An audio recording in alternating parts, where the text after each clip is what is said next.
Hey guys, it's Michelle and I am here with my 2014 yearly wrap-up video, which is my top 10 books that I read that were part of a series. At number 10 is Half a King by Joe Abercrombie. This story follows Prince Yarvi. Now he is not the heir to the throne. He is the second son and he is okay with that. He has a deformed hand and he can't hold a sword properly, and in this nation it is thought that if you cannot be a warrior, then you're not fit to be a king. So he is perfectly happy to be a minister and let his brother, who's being groomed to be king, do that. He sees that his brother is going to be a really good king. All of a sudden, his dad and his brother are murdered and he becomes king, but the powerful people in the nation do not think that is a good idea at all. Yarvi is forced to flee to save his life.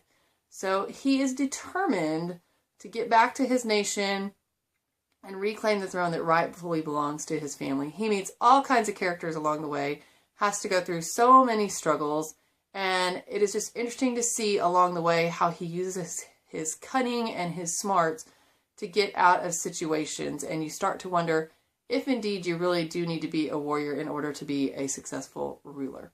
There is so much betrayal in this story. If you do pick up this series, trust no one. It reminded me a lot in that way of Game of Thrones. Number 9 on my list is number 4 in the Expanse series by James S.A. Corey. The name of the book is Cibola Burn, and I really enjoyed this continuation of the series. You're still following the crew of the Rocinante, although they were a little late making their appearance, and I had a lot of trouble getting into the book at the beginning. But once I did, it was fabulous. They have been called on a mission to a planet outside our solar system. For the first time, humans are inhabiting one of such planets. And of course, there are all kinds of obstacles in their way. The crew still has their wonderful relationship. They still have the excellent banter. They are still all awesome at their jobs. A lot of politics in this one, so no different than usual. And it's just so fun. They actually managed not to make such a mess of things this time and not to incite so much chaos into the situation, and they're all proud of themselves. And then you read the epilogue, which puts a whole nother spin on it. So just so fun and just so creative and just keeps expanding. And I've heard that the Sci-Fi Network has picked this up to turn into a TV series, so that could be really good.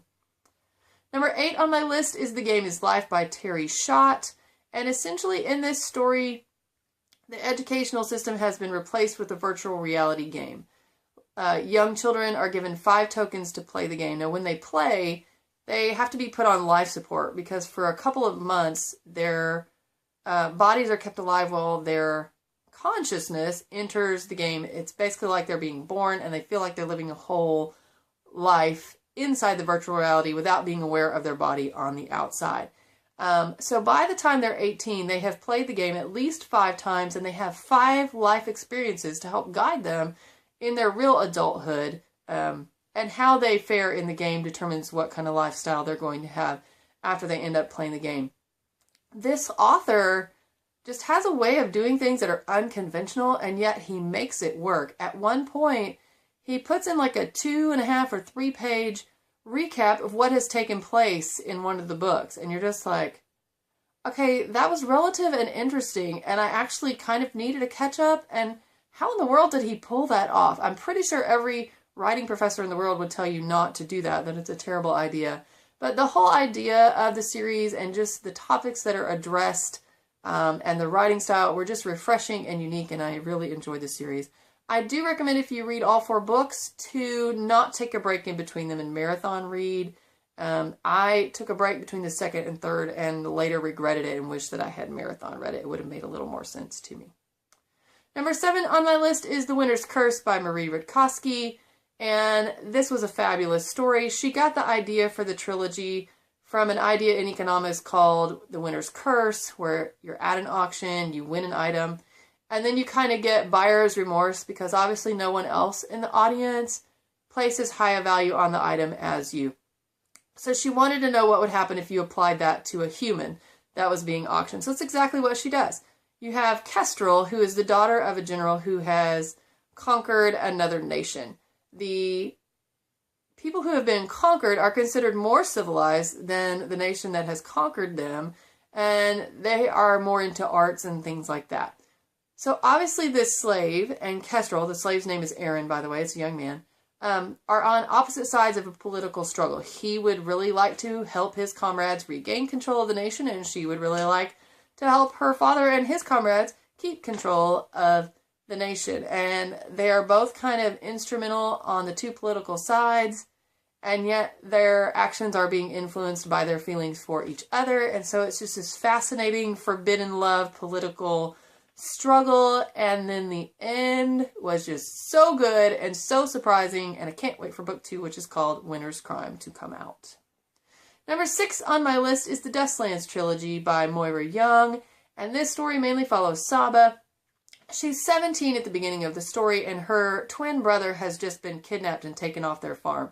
Now, Saba has never left the farm and doesn't know much about life outside the farm other than what her father has told her, which is not much. She's been pretty sheltered. But she is bound and determined to rescue her brother. And she has no idea how to go about this or what she might encounter. But she just has so much grit and just has so much determination. And she becomes the victim of so many pitfalls and yet works her way out of them. And she is dead set on her goal. Of course, her goals change as the trilogy goes along. But she just keeps that bulldog determination the entire time. And even though she may not know how, her determination is going to carry her through to whatever her goal is. And that is just fascinating to read. There are also these wonderful animal characters in the book. They don't talk or anything. They don't communicate like telepathically but they just have so much personality. And I don't even know how she does it. But 3 of the animals were like 3 of my favorite characters. And I mean, how do you even do that as a writer? Phenomenal. There is love in the book. There is tons of action. One of the books, like 5% in, there's a huge battle scene already. I mean, who can pull that off? It was just sparsely written, and that was so fitting for this environment she has created that is tough to survive in. And I could go on, but it's a great series. Number 5 on my list is Red Rising by Pierce Brown. In this speculative fiction, there are class systems based on color. The golds are the ruling class. The reds do some pretty heavy physical labor. And Darrow, your main character, is a red, and those guys have a life expectancy of about 35 years. They work hard, they play hard, and they die young. And they're willing to make that sacrifice because they're mining something that humanity needs to terraform the planets and keep expanding out from Earth. So they make the sacrifice willingly. Darrow finds out that they're being lied to and that the golds really are enslaving the reds and that the planet surfaces have been terraformed for quite some time and they're basically toying with the reds. So he joins an organization, maybe not that willingly, that is trying to infiltrate and overthrow the golds. And as he gets into their society and sees how it works, it is simply fascinating. And it just has so much detail. It does get pretty physical at times, and there's quite a bit of violence, but it is worth it in the end to get through that. The story is amazing. There is a second book coming out in early January for that one, I believe the 13th. Number 4 on my list is Kiss of Deception by Mary E. Pearson.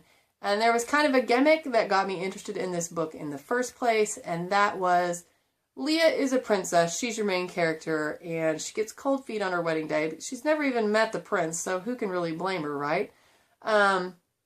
She runs off to a kind of nearby town and takes a job as a waitress in a tavern. Soon after, 2 men show up, and one's named Rafe and one's named Caden, and they have both set off after her in pursuit of her when she fails to show for the wedding. She has no idea. She kind of likes both guys. They both give her a lot of attention, so it's a neat little love triangle going on. But what you as the reader know is that one of them is an assassin sent to kill her, and one of them is the prince she would have married. So it is fascinating from that regard to be in on that as the reader and see how it plays out. About 2/3 or 3/4 into the story, you do find out which guy is which, but by then, Leah's depth of character and the two guys' depth of character has been expanded so much, and it's so much bigger than just the little love triangle. All these politics, the character development in this one is just really what floored me. I loved that Leah is not really trained in combat, and she's not going to be able to kick anybody's butt, and I just think that's been overused in YA fantasy with these young girls who are able to just beat anyone in a combat situation. And so it was really refreshing that she was not that way. And I love the twist at the end that makes you want to know, how is this thing going to develop in book 2, which is called Heart of Betrayal. Number 3 is the series Penryn and the End of Days by Susan E. The first book is called Angel Fall. The second one is called World After. Book 3 should come out in 2015. This was so good, and I really didn't have much of an expectation for this series. I thought it was going to be kind of a flimsy paranormal romance. It wasn't that at all. Essentially, in this world, angels have brought their word down to Earth. They don't really care about Earth. They have enslaved a few humans to kind of serve them drinks and stuff like that, but they're not really interested in the humans, but they are tearing up human civilization, so it's very difficult to survive. And this all happened within like a few weeks ago, so it's a pretty new thing that humans are having to deal with. Well, Penryn is a teenager. She's had a lot of self-defense classes because her mother is insane. We're talking crazy. And she sometimes has to defend herself from situations her mother gets them in, or even possibly from her mother. She also has a little sister who is disabled and she has to care for. So one day she's out foraging for food because society is breaking down. And she runs across an angel who's been attacked by other angels, and they have cut his wings off. For selfish reasons, she decides to help him. At the same time, she's trying to find like a group to help take care of her and her sister and her sometimes present mom. But no group is going to be willing to take her, knowing she has this weird alliance with an angel. So all kinds of things develop in the story there, and Rafi the angel is just hubba hubba. The way he is described, if I were going to have a book boyfriend, it would have to be him. All the politics, all the action, is Rafe on her side or not? Rafi, not Rafe, sorry. Yeah, it's just so good. And I can't wait for book 3. I've heard she's expanded it to a 5 or 6 book series, but her blog still says that Penryn's story is going to end with book 3, and I am just not sure how I feel about that. Oh, number 2 on my list, Throne of Glass by Sarah J. Maas. For some reason, I put off picking this book up, but I shouldn't have. It was absolutely phenomenal. Selena is such a kick-butt character. I love that she was an assassin and that she can pretty much win a combat with anybody. But what I really love about her is that she is afraid to let people in. And so whenever someone gets close, she pushes them away, and then she has to deal with the aftermath of that. That is a beautiful aspect of the story. I'm sure by now you've all heard, but this year I was able to, or heard how the story goes. So I won't spend any time on it. But this year I was able to read Throne of Glass, Crown of Midnight, even Assassin's Blade, the 5 novella bind-up, was so good and changed my mind about novellas. And Heir of Fire, which I thought was equally good, although some people I realized didn't like as much as the previous books. But I really thought some of the new characters and new creatures were just a fascinating addition, and I can't wait to see where she goes with it. And I'm really looking forward to reading her new book, A Court of Thorns and Roses. It's coming out like mid 2015-ish, because she writes so clearly and so beautifully and so perfectly that I can't see that she could do anything wrong. So, number 1 on my list is from the wonderful Brandon Sanderson, and this is the second book in his Stormlight Archive series, and Words of Radiance is the name. I also reread Way of Kings since it had been 4 years since that honker of a book came out. Both books are 1,000+ pages, but this world is phenomenal. It is so detailed. There are these storm systems that kind of influence it all. They influence the magic systems. They influence the plant life that he has included, which is so unique and so fun. And the animals as well. And how humans have to set up their civilization. On top of that, it has wonderful characters. And the world is just built so great, and the story progresses so nicely. It is, you just can't even imagine if you haven't read it. I was a little concerned about book 2 since it was 4 years in between them coming out, but from the first sentence, I knew it was going to be phenomenal. It just put another spin on something from the first book, and I just was sucked right back in, and it was so incredible, and he is just such an amazing writer. And I know this is going to be a long series, but I think I'm going to enjoy every book in it. So those are my top 10 books from a series in 2014. Thank you so much for watching, and happy reading.